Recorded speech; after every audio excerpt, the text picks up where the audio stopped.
privatización en 1997 del mercado eléctrico en Panamá provocó una serie de conflictos sociales y ambientales que 26 años después se traducen en más de 40 hidroeléctricas instaladas en todo el país. Esta es la historia de las comunidades y los ecologistas que, organizados en la Red Nacional en Defensa del Agua, luchan desde el día 1 contra el extractivismo hidroeléctrico en el país centroamericano. Tico, Boyhead, Miranda, Pida Guanarbe, Mucuegan of Tigramet. Esto empezó en el 2007 para acá, con Barro Blanco, teniendo en cuenta que en el 99 era un proyecto de Tabasara S.A. que era un gigantesco hidroeléctrica. Antes de eso, en 1980, también tuvimos, llevando atrás esta historia, tuvimos en 1980 una idea que en ese tiempo era el IRRE, que quería hacer una hidroeléctrica, eran de 300 megavatios en esos tiempos. Pero bueno, la lucha, sobre todo del M10, tal vez no es de ahora, sino desde 1980, porque se opusieron a este gran embalse que en ese tiempo debió el gobierno implementar, pero al ver que la gente dijeron no masivamente, el gobierno se retiró en 1980 y eso quedó suspendido. En el 99 inició con Tabasara S.A., que últimamente en el 2003, a través de una demanda con Jacinto Cárdenas, en la corte vino y declaró que no se podía embargar con la hidroeléctrica la tierra colectiva de la comarca. Por lo tanto, la corte admitió ese amparo y dijo que esa hidroeléctrica Tabasara S.A. no iba. Más tarde, después de eso, en el 2007, entonces aparece lo que es Generadora del Limbo S.A., que no lo conocíamos en el 2007, entonces empieza Generadora del Limbo, que es GENISA, empieza entonces pues ya llevar en cuenta a la gente, decir que eran mira, lo primero que dijeron, una empresa pobre, que bueno, no se le podía decir nada más que decirle, sí, coge esta tierra aquí, haga su hidroeléctrica. Entonces ellos buscaron eso, o sea que nada les cortaron. 2007 empieza entonces Barro Blanco versus M10, que eran la gente afectada que nunca tuvieron de acuerdo con una hidroeléctrica desde 1980 ya. A partir del año 2006 se inicia como a comunicar en los medios locales que se están realizando foros de estudio de impacto ambiental sobre proyectos hidroeléctricos en la provincia de Chiriquí. Anteriormente a eso no teníamos noticia de este tipo de proyectos, no sabíamos nada sobre este tipo de actividades, y los primeros que empezaron a involucrarse fue el compañero David Zamudio y los compañeros de la Asociación Ambientalista de Chiriquí. En el año 2008 se organiza el primer foro antirrepresa en Panamá, con la Red LAR como líder de ese primer encuentro en Panamá de Latinoamérica, hablando del tema de hidroeléctricas para nosotros poder comprender más de qué se estaba hablando. Y particularmente mi persona se empieza a involucrar en el 2009, ya con algo más de información, conociendo los impactos en otros países, conociendo la cantidad de proyectos que se estaban planteando para la provincia de Chiriquí, y ya también sintiendo como la amenaza muy cercana a nuestras comunidades, empezamos a estudiar sobre este tema y a entender un poco más de qué se trataba. Recibí una llamada de mi familiar que me puso alerta. Yo tuve que tomar las previsiones y viajar al interior y ver acá la propiedad y en efectivo. La empresa Hidroibérica S.A. estaba haciendo pica y estudios sin permiso por mis predios. Y hablé con las personas encargadas de la empresa y me dijeron que sí, que ellos iban a dejar eso, abandonar eso, que ya iban a abandonar lo que habían hecho. A los 2 meses yo me voy tranquilo, a los 2 meses nuevamente mis familiares me avisan que el hombre continúa con los trabajos. Tuve ya yo que hablar con la persona con la que vivía, mi compañera, y decirle que posiblemente iba a tener que venirme al interior, y ella quedaba en Panamá. Esto hizo que ella y yo nos dividiéramos como familia y yo me vine a luchar acá. Hoy cumplimos 14 años de esa lucha. La lucha por defensa del río Cobre inició a partir del año 2003, cuando la comunidad recibió la visita de personas extrañas que llegaron con aparatos, con equipos, con carros, y que estuvieron haciendo trochas y algunas mediciones a orillas del río Cobre. Eso levantó las sospechas de las personas sobre esta visita y inmediatamente empezaron a hacer preguntas, a hacer pequeñas reuniones para saber si tenían alguna, si alguien había investigado o sabía de qué se trataba. Y hasta que en algún momento llegó la información de que se trataba de ingenieros que estaban haciendo algunos estudios preliminares para la construcción de un proyecto hidroeléctrico. Esas investigaciones se dieron en la ciudad de Panamá y fue a través de mi persona porque mi padre, Genaro Duarte, que en paz descanse, me pidió que por favor le investigara qué estaba pasando acá en el río, porque la gente estaba preocupada porque habían llegado estas personas a hacer algunos trabajos en el área. El Plan Puebla-Panamá, lanzado en junio del año 2001 por el Banco Interamericano de Desarrollo BID, tuvo como objetivo promover el desarrollo sostenible y la integración en la región mesoamericana. También facilitó la gestión y la ejecución de proyectos de extracción y comercialización de recursos naturales, entre ellos obras de infraestructura como el Sistema de Interconexión Eléctrica para Países de América Central, CIEPAC. Las cuencas hidrográficas del Istmo Panameño formaron parte de la dinámica del negocio hidroeléctrico, provocando una crisis regional en materia de gobernabilidad socioambiental.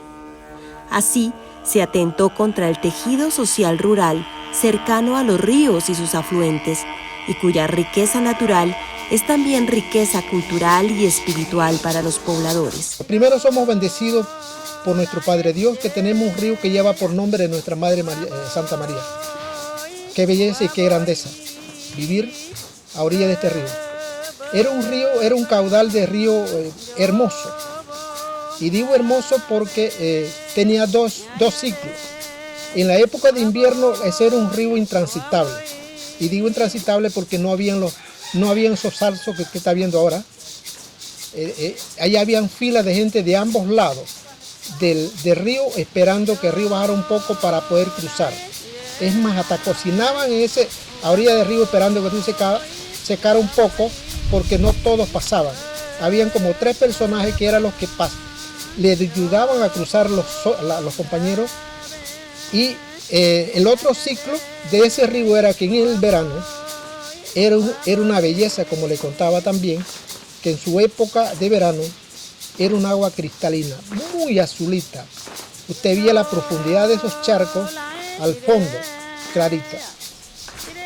Cosa que hoy no es. Ahí había pescado de toda clase, había robalo, había roncadora, bueno, de todo. Lo mismo que los camarones también había de todo. Hoy día no lo hay. Cuando el río Chiriquí yo siempre digo, era nuestro orgullo. El río Chiriquí viejo era el orgullo de Chiriquí. Lamentablemente ahora es el orgullo de las hidroeléctricas. Cuando yo vivía en Progreso, el río Chiriquí era una belleza, donde todo el mundo corría a bañarse y hacían viajes de otros lados para bañarse allí, muy bueno. Daba agua y todo, ¿verdad? Pero era diferente.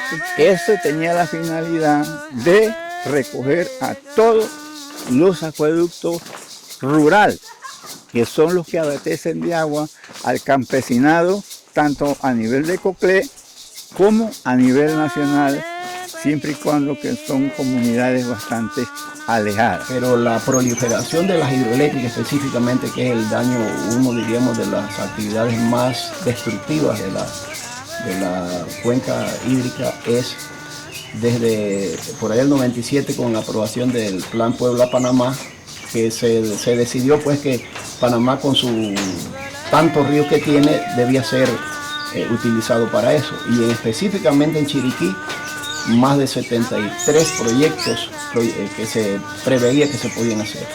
Esto nos podemos dar cuenta con ya algunos proyectos que se encuentran aguas abajo, donde en la estación seca el río se puede pasar sin ustedes siquiera mojarse sus pies, puede cruzarlo de un lado al otro. ¿Por qué? Por este motivo, porque en realidad el agua la estación seca demasiado fuerte, el agua se evapora, el agua se filtra y al final lo que queda son pequeños charcos, porque en muchas ocasiones hemos pasado por el área, aquí a unos cuantos metros en el río Piedras, aquí cruzando hacia Guayabal. Los conflictos socioambientales por la tenencia del agua y la mercantilización de la naturaleza marcó un hito en la sociedad panameña. La resistencia pacífica se ha alimentado de la sabiduría comunitaria, fortaleciendo la propuesta colectiva autóctona. La crisis ambiental global se ha podido enfrentar con el apoyo de herramientas de defensa ambiental, legal y como parte del proceso del ecologismo popular. Si bien se han ganado algunas batallas legales a favor de lo justo y correcto, también se han sufrido presiones como situaciones que han embargado a familias y comunidades. Pronto se irá la luz del sol.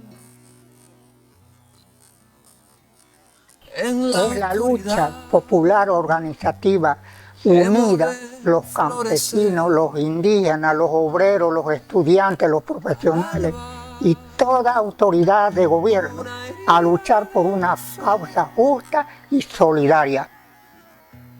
Sequía para calmar la sed. Los vecinos aquí abajo llegaron a mi casa asustados, corriendo, y me dijeron que el río estaba ahí, en la plaza, abajito aquí. Entonces, pues yo le di acogida aquí en mi casa. Eran como las 7 de la noche, 4 de noviembre de 2020. Bueno, entonces llegaron aquí y yo le di acogida porque dice que esta era la parte más alta. Yo iba a cenar cuando la señora me sirvió pues la cena y eso me dice, mira que el agua está aquí en el piso. Aquí. Sí, entonces yo corrí a levantar lo que podía, pues rápido, los sacos de abono y cosas así, al bote. Y entonces, de repente ya en 20 minutos ya el agua daba la rodilla, en 40 minutos ya daba la cintura. Esto fue algo impresionante, pues, porque nosotros no habíamos visto agua aquí hace más de 60 años. Y nos vimos pues en esa situación del río. Se nos habla pues que hubieron comunidades como Corotú, Baco, Chiriquí Viejo, La Esperanza, fueron afectadas, Majagual, aquí 24, fueron afectados por el agua. Bueno, entonces nosotros acudimos a ayudar a la gente. Nosotros fuimos a socorrer porque la gente estaba trepada en los techos. La gente trataron de salvar a uno, lavadoras, cosas así. En esos momentos vino personas a apelar aquí con mi esposo de que le apoyara con la lancha, porque teníamos la lancha aquí en casa. Como ustedes la pueden ver, está en la parte de aquí atrás. Esa lancha con mi hija Yeselis, ellos trataron de ayudar a las personas, porque en la parte de aquí atrás de mi casa había una familia que yo escuchaba que gritaban y me decían, maestra, ayúdenos, maestra, ayúdenos. Y eso me impresionó tanto que todavía recuerdo esas voces. Aún como ya era un acuerdo firmado, entonces nosotros nos retiramos. En esos momentos que nos retiramos metieron los policías allá, a donde se iba a construir la presa. No había puesto nada. Cuando nos retiramos, entonces ellos meten los policías y todo lo que pudo invadieron eso de policía, y con policía en vigilancia todo río arriba construyeron entonces el muro, empezaron lo que es la construcción del muro en aquel entonces. No pudimos mover un paso más allá, porque entonces con policía construyeron eso hasta el 2015. Todo eso fue construido así. Nosotros no pudimos acercarnos más allá porque ellos metieron lo que era la policía y todo eso. Aún nosotros fuimos, en 2012 nosotros empezamos campamento allá. 2012, porque cuando ellos metieron la maquinaria con policía y todo, más de 40 policías custodiando la maquinaria para poder entrar al río. Cuando ellos empezaron río arriba a tumbar esos bosques de galería y venían ya acá, más acá arriba, nosotros nos fuimos y levantamos un campamento de 2012, 2013 allá abajo. Por meses, nuestro campamento, y mira la distancia.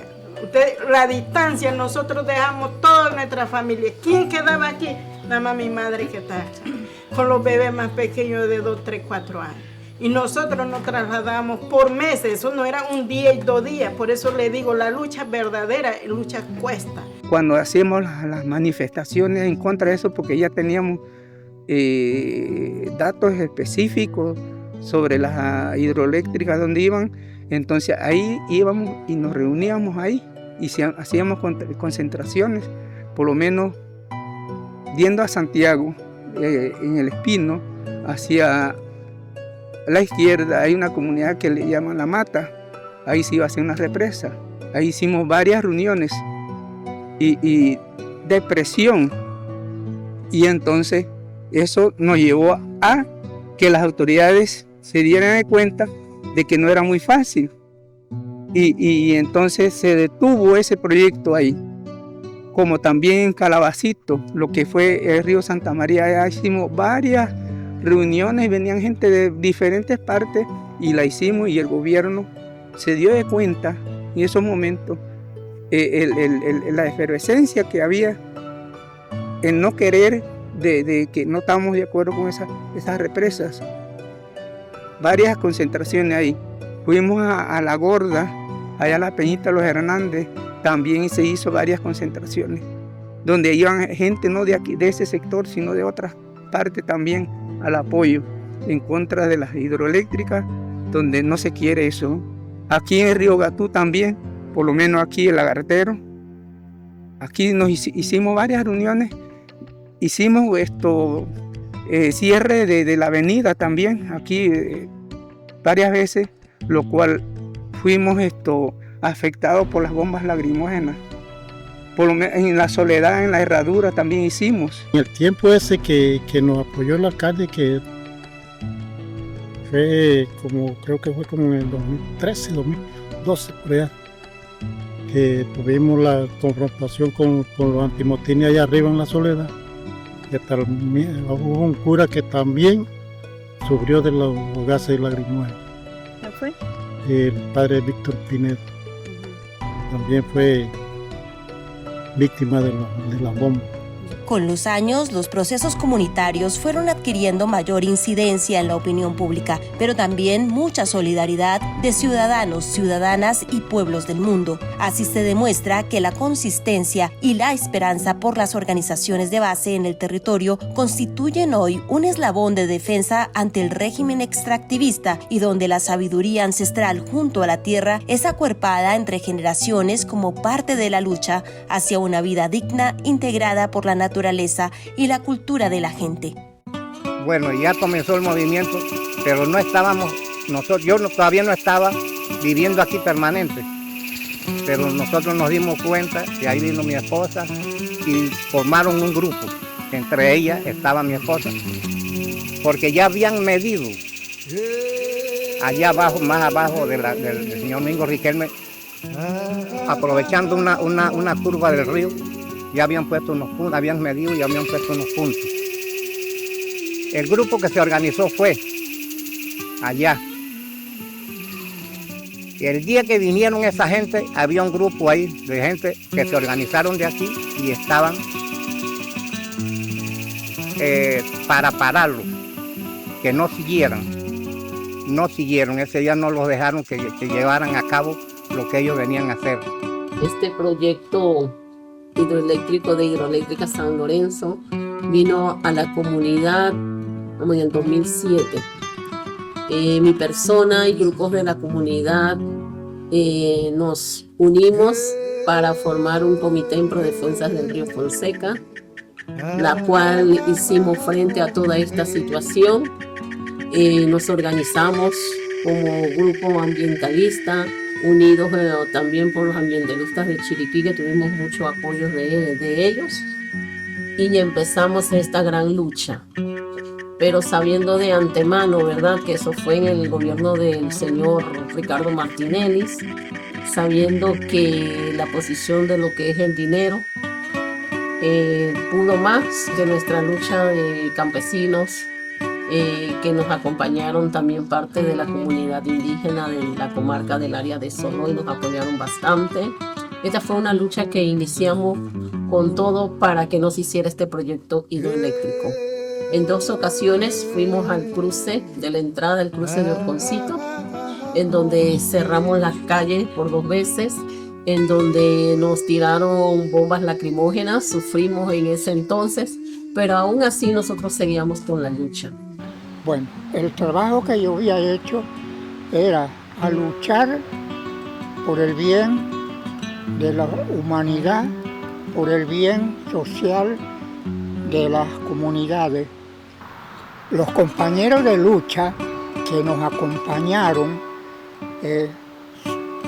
continuamente, sin desmayar, dispuestos al trabajo personal y social, se llamó Román Valdés y Genaro Duarte, Modesto Pinto, Andrés Pinto, Bernardo Pinto y otros más allá de CEPA, el compañero facilitador Miguel Hidalgo, que él nos facilitó y nos asesoró, nos apoyó.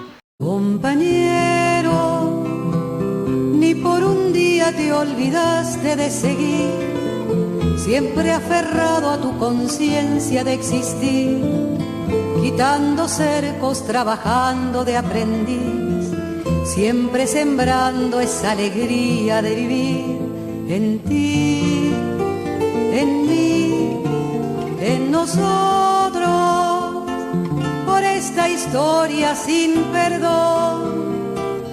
Aquí nadie muere, compañero, aquí nadie deja de luchar, aquí nada termina, compañero, aquí cada día es continuar, aquí se dice todo, compañero, aquí saldrá la luz, la libertad.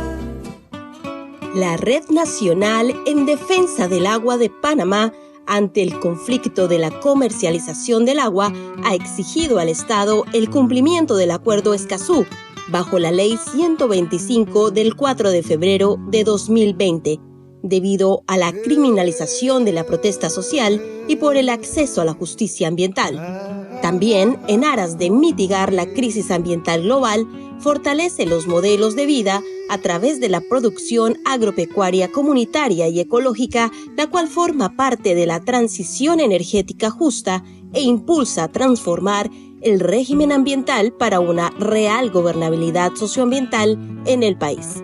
Nosotros, en vista de todos los acontecimientos, sabíamos que el río Santa María se le habían montado 23 estudios de proyectos hidroeléctricos, y entre ellos habían unos grandes y unos pequeños, y se tenía proyectado utilizar fuentes hídricas hasta quebradas para hacer proyectos hidroeléctricos, entre ellos Quebrada Las Trancas, que era una quebrada pequeña, nosotros consideramos pequeña para esa utilidad, pero ellos querían la fuente de agua y no era tanto, al final que nos dimos cuenta, no era tanto por el agua, sino era por las tierras.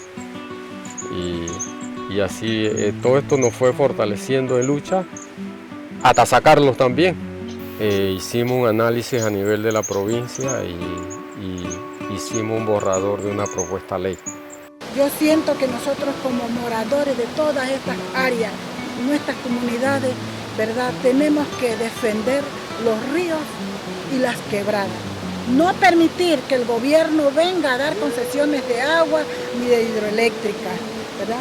Pero yo tengo la fe, hago oraciones para que el Señor nos ayude en esto y todos los que están en esto, en cargo o esta misión, ¿verdad?, logre a llevar esto donde queremos llevar. Este proyecto está aprobado, es ley de la República porque está que es patrimonio nacional.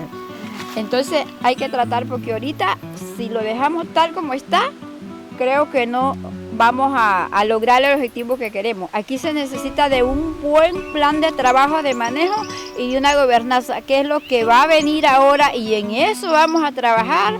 Y yo exhorto y invito a todos los que puedan y entrar y trabajar, pero con buen, y nosotros ser cada uno vigilante de que esto se cumpla, porque no es una ley más que se va a publicar en Gacetas Oficiales y no pasó nada que mañana pasado venga. Mira, si yo le cuento que el río, ya le digo, en esa época que yo vivía, el río llegaba hasta aquí, aunque no estuviese en invierno, llegaba hasta aquí. Y usted está viendo que lo que ya ahorita mismo cae allá es un chorrito, y todavía no, esto era río, que por aquí nadie bajaba, nadie pasaba, allá abajo era el paso, porque había así el río quedan partes que uno puede cruzar, pero lo demás no. Entonces, para la juventud también pues que ellos se vayan, porque uno no va a ser eterno. Uno hizo un trabajo, pero uno quiere que ese trabajo se siga manteniendo, se siga cuidando. Pero hoy hemos elaborado una jornada en la cual hemos tocado el qué hacer, hacia dónde vamos. Y hemos definido dos aspectos bien fundamentales. Uno, vamos a impulsar la creación de un proyecto de ley que transforme el IDAN y que convierta al IDAN en IDAM con M, una propuesta de uno de los compañeros, en el sentido de que se le traspase la administración de la agua del consumo humano a los municipios. Esa es una idea bien todavía pequeña. Vamos a buscar la asesoría técnica al respecto para en su momento poder presentar un proyecto de ley al respecto. En la otra parte que hemos acordado es el iniciar un contacto directo y una organización de cabildeo con las JAR, las juntas de administración de los acueductos rurales, para tratar de enfrentar con medidas prácticas lo que se avecina, que es, de acuerdo a la ciencia, que a mediados del mes de junio o julio se estarán dando los primeros efectos de un nuevo fenómeno del Niño. Este fenómeno del Niño, el gobierno nacional todavía no nos ha dicho nada, pero sí escuchamos de fuentes principalmente de países suramericanos que sí se están preparando al respecto. Y nosotros, como Coordinadora para la Defensa de Tierras y Aguas de Coclé, vamos a incidir en las JAR, que fueron las fuentes o la base de la creación nuestra, para que enfrentemos esa situación, que hagamos propuestas creativas para enfrentar el azote del fenómeno del Niño. Se nos va la vida. Se nos va el amor, se muere la tierra, ay qué dolor. Se nos va la vida, se nos va el amor, se muere la tierra, ay qué dolor. Muere el aire puro, muere el ruiseñor, los húmedos bosques se acaban, Señor. Se nos va la vida, se nos va el amor, se muere la tierra.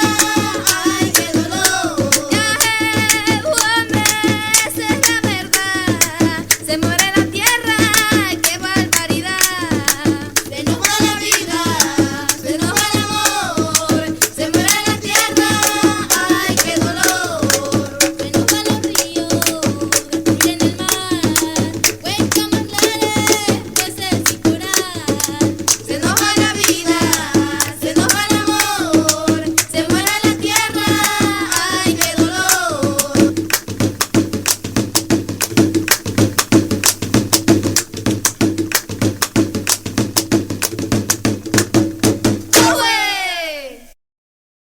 Oh, qué lindo y este día, como yo veo a estos niños regocijando ya en mi río.